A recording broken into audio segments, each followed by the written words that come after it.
All right, so I'm going to try again. Tuesday Talks at 10:30, take 3. So I'll wait here for a second and see if anybody comes up, see if anybody comes on. I switched phones. So we had a thunderstorm roll through here last night, so I don't know if some of the lines are down. So my name is Stacy Niedenthal. This is Tuesday Talks at 10:30. This is take 3.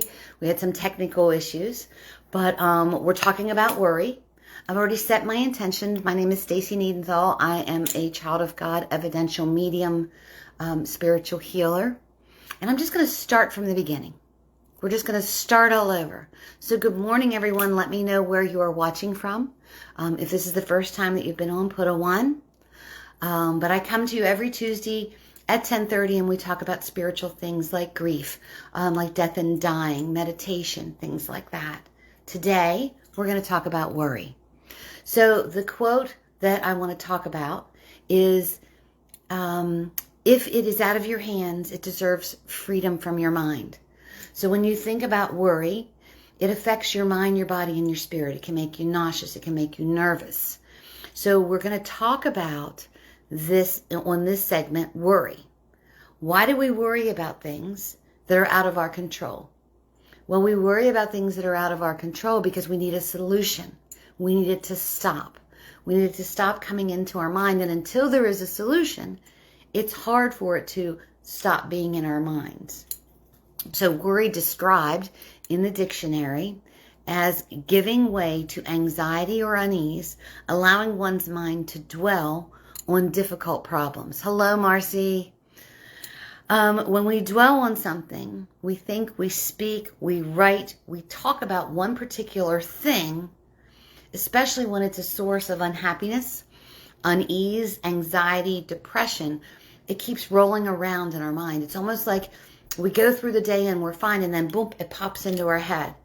And we sit and we worry about it, or we pray about it for a little thing, and we release it, and boop, a little bit later it comes back in. We dwell on something that we think and we speak about because there's not a solution. And if it causes us anxiety or hurt, it keeps coming back. And the more you worry about it, the bigger it gets, the bigger it swirls around in your head. So when we worry about something, if it makes you feel unhappy, frightened, why waste your time on it? So it's really easy to say, don't worry about something. It's very easy for someone to say, don't worry about it.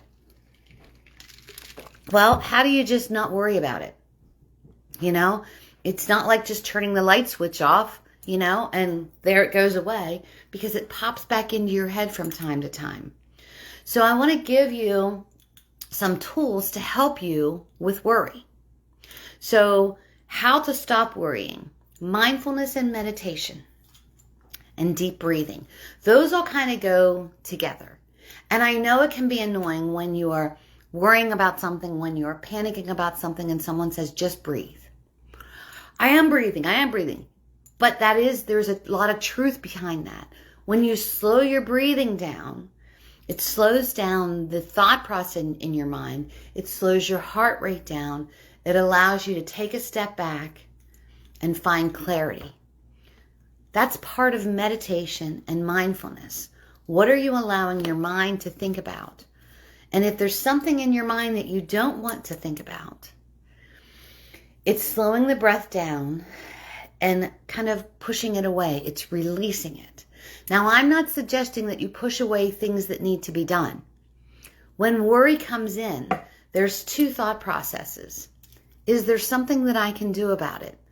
If there is something that you can do about it, do it as quickly as you can, or as soon as possible. Because when you don't and you procrastinate, that continues that worry along. When you're worried about something and you think to yourself, is there something I can do about it? If the answer is no, release it. Give it to God. This is not mine to worry about. I'm releasing this.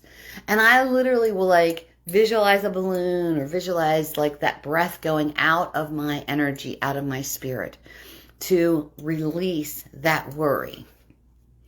practicing self-love and compassion.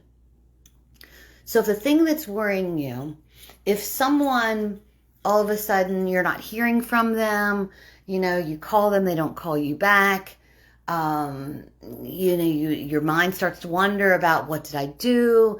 Is there something that I did? But you know what? It's time to take the focus off what that I did and say, I didn't do anything wrong. Maybe they're just going through something.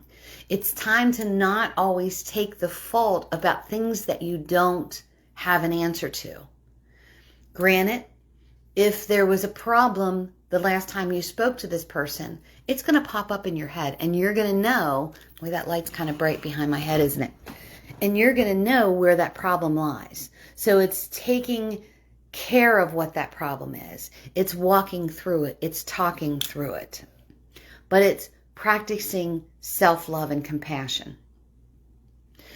Doing a body scan and finding where that stress lies within your body. And when I talk about doing a body scan, it's just closing your eyes, taking that breath, and seeing where the stress is in your body. So let's say you have stress in your body that is in your shoulder. It's taking a deep breath into that shoulder and releasing it so that you can release that stress and that anxiety. The more you worry about things, the tighter your chest is going to be, the shoulders, the back, the feet, wherever. I hold my stress in my right shoulder. When my right shoulder's bothering me, I know there's something going on. So, massage time, right? But it's allowing yourself to breathe relaxive air into that area and pay attention to that area and to be able to release that, to work that knot out. That's a worry knot that's in there. So where are you holding your stress? Do you have a headache? Have you not been eating right?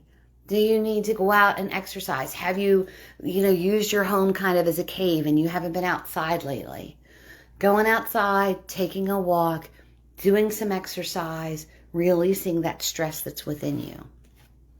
Talking about your fears and your anxieties with a very close friend or family member. Someone that you can trust. Someone that you know will not sit in judgment of you. It's that safe space. If you don't feel as if there's a family or friend member that you can trust, there's counselors out there that can help you walk through worry.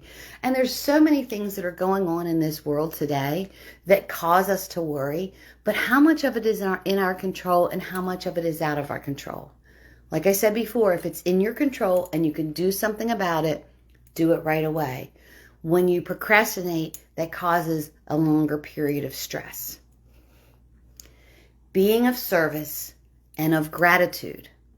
So when you start worrying about things, start to think about the blessings that you have around you. Change your mindset. Instead of worrying about something that you don't have, think about the things that you do have.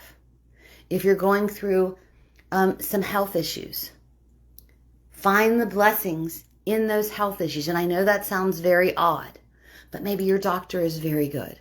Maybe you have a very supportive family. Maybe your health issues are getting better. So they were this and now they're this. It's finding the blessings.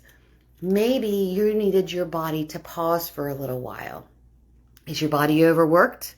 Have you been doing too many things? Is there too many things on your to-do list? And it causes you migraines for some reason? It's looking through and finding the blessings. It's finding the chaos, or finding the chaos. Finding the calmness in the chaos. Because stress can cause so many things to the body that if you're already having some health issues, it doesn't need to be added on to it. Keep a journal. Write things down in your journal. And maybe it's an emotional journal. But what it does is it allows it to come out of your mind, out of your body, and onto a piece of paper. A lot of times when I do things like that, then I will burn that piece of paper because I don't want it to be attached to me anymore.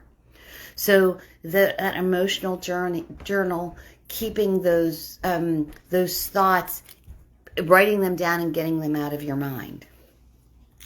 Rest. If you have a constant sleep schedule, this is going to help you to keep your mind clear. If you don't have a constant sleep cycle, then, you might be up until maybe you have insomnia, where you're having a hard time sleeping because all these things are racing in your mind. And if you're trying to sleep and you are suffering through insomnia, it's going back, doing that body check, finding out where those stressful points are in your body, breathing light into that, doing a meditation, releasing those things so that your body can relax. Exercise more, which we just talked about. Now, I'm not a big exercise person. I'd like to think that I was. I used to be. But, just going for a walk. Just getting outside. Just moving instead of staying still. We already talked about seeking counseling. Focus on the priorities. What is the most important? Inspire to find a state of calmness.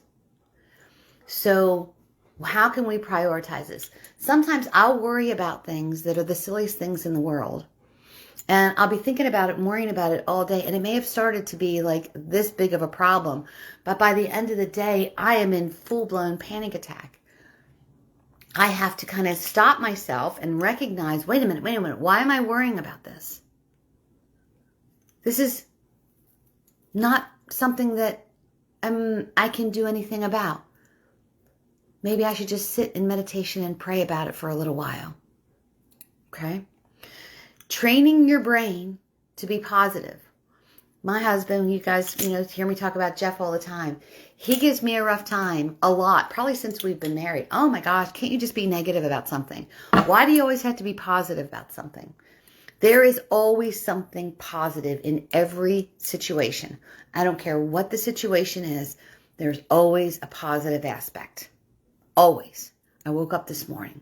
Blessing number 1. I could sit up. Blessing number 2. I can see. Blessing number 3. Yes, I'm with my glasses. Yes, I have little tiny chew marks on it from the puppy, but I can see. I'm got a roof over my head. I have food in my belly. I have friends or family. It's always finding those blessings. Having a good hair day. I don't care what it is. Find a blessing every single day. Today is going to be the best day ever because I am blessed. Saying to God, help me to receive all the gifts that you want to give to me. Slowly, gently, and in the most positive way. Help me to find my way. Make sense? But it's training your brain. And it doesn't happen overnight. It does not happen overnight. It takes practice. It's recognizing when your body starts spiraling out of control, slowing it down, backing it up, breathing, meditating, praying, finding the positive, talking to others. It's releasing that. And when I was looking about worry, do you know 59% of people worry about something every single day? And you know what? We all worry about something. But it's how long you stay with that worry. It's how long you focus on that worry. It's what you do with that worry. It's doing that inward search and finding out what's causing the anxiety, taking a step further, and why would this bother me? Why would it bother me? When you take that inward step, it's funny, we watched, oh gosh, I can't remember what it was. We watched something the other day about bridges. And Ocean City, Maryland used to be part of my territory when I worked in sales. And the Bay Bridge never bothered me. I thought it was beautiful crossing the Bay Bridge, looking at the water, the whole thing. Until one day, in a rain and wind storm, basically, I got stuck in the middle of the Bay Bridge in a traffic jam. And I could feel the Bay Bridge moving. And I thought to myself, the world rotates and I can't feel it. Why can I feel this bridge, right? And ever since then, anytime I would cross the Bay Bridge, I would, put my husband on speakerphone and he would talk me through crossing this. So when I thought about why do bridges bother me, And I go back to that. It reminds me of the time that I was stuck on the bridge. And then I think about, I have a friend of mine who had someone's spouse jump off the Bay Bridge and end their life. And, there's only so much space in that bridge between life and death.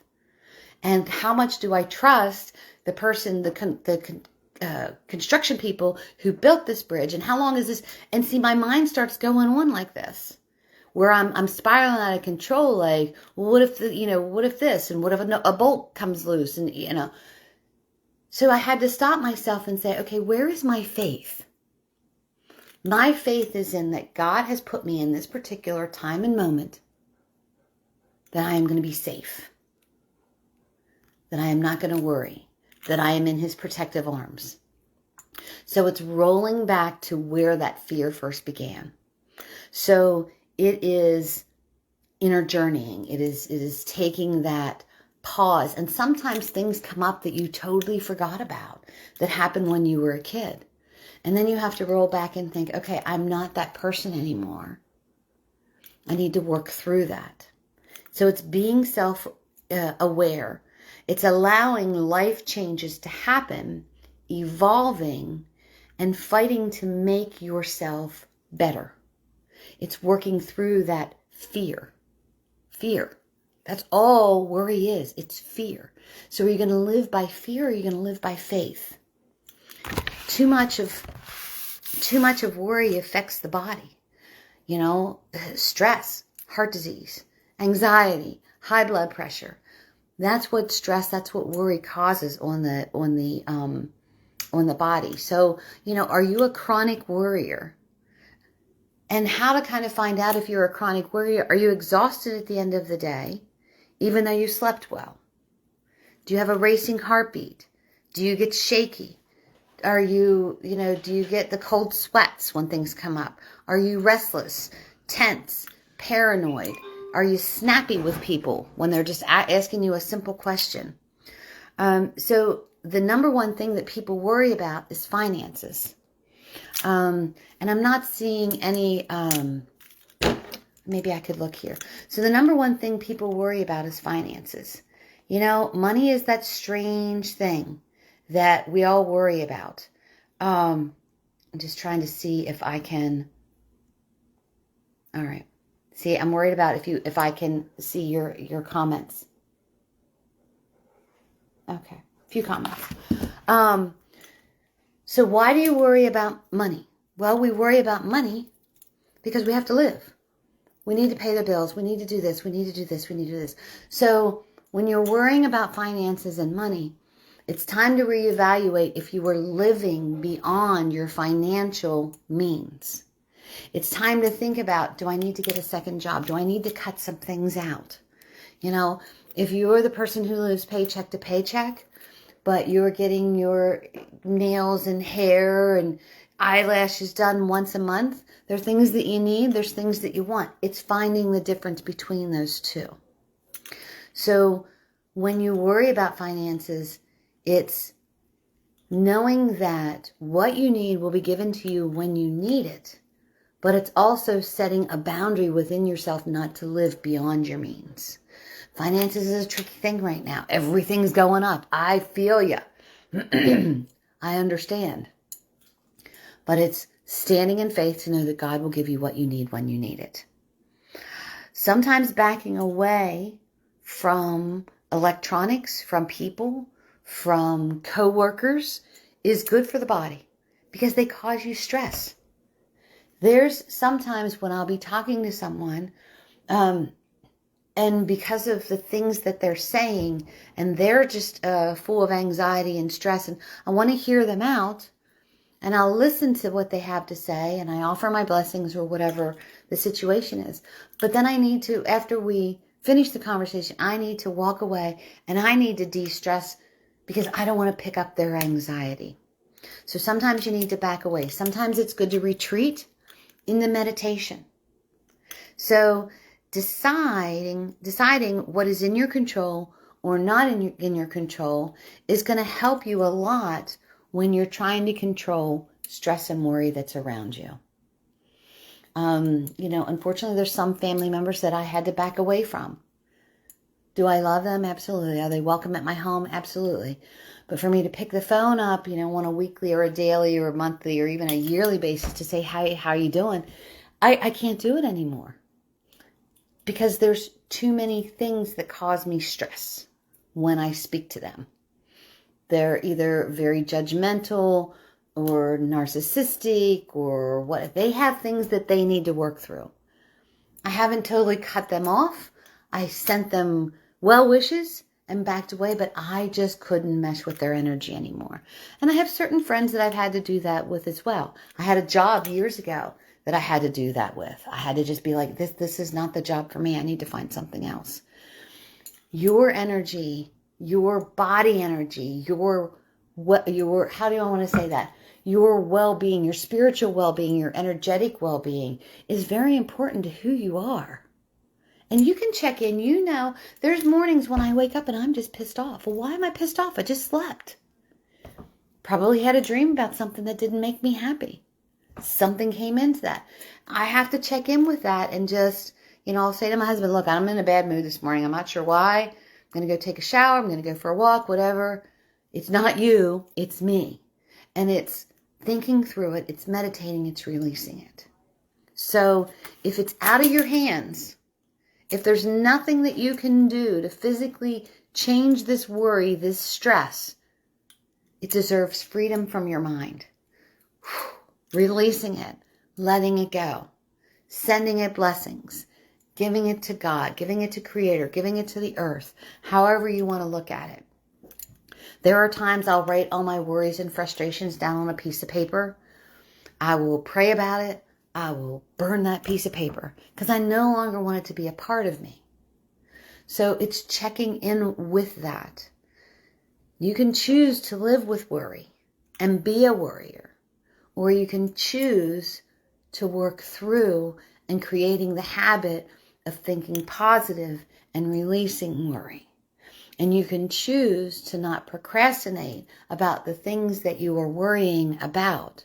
And you can choose not to worry, but it takes practice. It's not as easy as going, let's just turn this light switch off and I am no longer worrying. It doesn't work like that. It's practice. It's practice. If you want to get good at something, you practice. Chefs don't just pop out and be the best chefs in the world. They practice. NASCAR racers, they don't just get in a car and they're number one. They practice. Gymnasts, practice. It takes practice. So choose to practice mindfulness. Choose to practice meditation. And what were some of the things that I was giving you to help you to stop worry? Mindfulness and meditation, deep breath, self-love. We are very good at criticizing ourselves. It's looking back at where you were and where you've come and how far you've come and being proud of that. Not egotistical proud like I'm the best. It's just like, I survived that. Oh my gosh, that was a victory. These marathon runners, you think the very first marathon they ran, they won? They were happy to come across the finish line. Even if they were 127th, I finished the marathon. And then they had a goal. The next time they ran the marathon, maybe they were 110th, and then they worked their way. When you're running, what do you concentrate on? Breath. Focusing on what's in front of you. Right foot, left, right? This is what we need to concentrate on. Standing up, walking forward, breathing, and knowing that God is going to give you the things that you deserve when you ask for them. Ask for the blessing, receive the blessing, be thankful for the blessing. So that is my segment today. We were talking about worry. My quote is, if it is out of your hands, it deserves freedom from your mind. Release it. Let it go. Put it in a helium bubble and let it go. Write it down in your journal. Burn your journal. Unload and talk to someone about it. But make sure it's a safe person. There's times I've tried to have conversations with people about things, and I want to just unload everything that I'm worried about or whatever. And I'll say something, and the first freaking thing out of their mouth is, well, now you know how I feel. And then they turn it all around and they make it about them. So I haven't done this to my husband in a long time, but there are times when I'll say to him, I just need to say to you what is in my head. I don't need you to fix it. I don't need you to answer. I just need to get this worry out of my head. And I will just, everything that's in my mind, it's almost like I'm fifth stepping with him. If anybody's ever gone through AA, you know what fifth stepping is. And I just give all this to him. And then afterwards, I'm like, whew, I feel so much better. Then I kind of feel bad for him because he's like, what do you want me to do with that? I don't want you to do anything at all with it. I just needed to get it out of my head and give it to you. So now you know what's going on in my head. So it is releasing those things that worry us, that weigh us down, that stop us from having the best day ever. But it takes practice. You can choose to allow yourself to be a worrywart and not do anything about it. Or you can choose to say, I need to identify what's worrying me. I need to identify where this stems from. I need to figure out how I can release it. And I need an action plan of how to do that. So this, my friends, is the segment for today on worry. I am in Bel Air, Maryland. I leave tomorrow. All I have left, there are a few seats left in the intimate group reading for tomorrow night. So if you're interested in being a part of that, let me know. I'll look back after I finish because I don't see any comments right now. I was having some technical difficulties. And I'll answer any questions that are on there. But I thank you all so very much for tuning in and having patience today with Tuesday Talks at 10:30. I pray that you all are living the life you love. You're loving the life you live. If not, baby, you're the only one that can change it. All right. Peace out. I love you. I'll talk to you next Tuesday. And have a great and wonderful day. Worry free. All right. Bye-bye.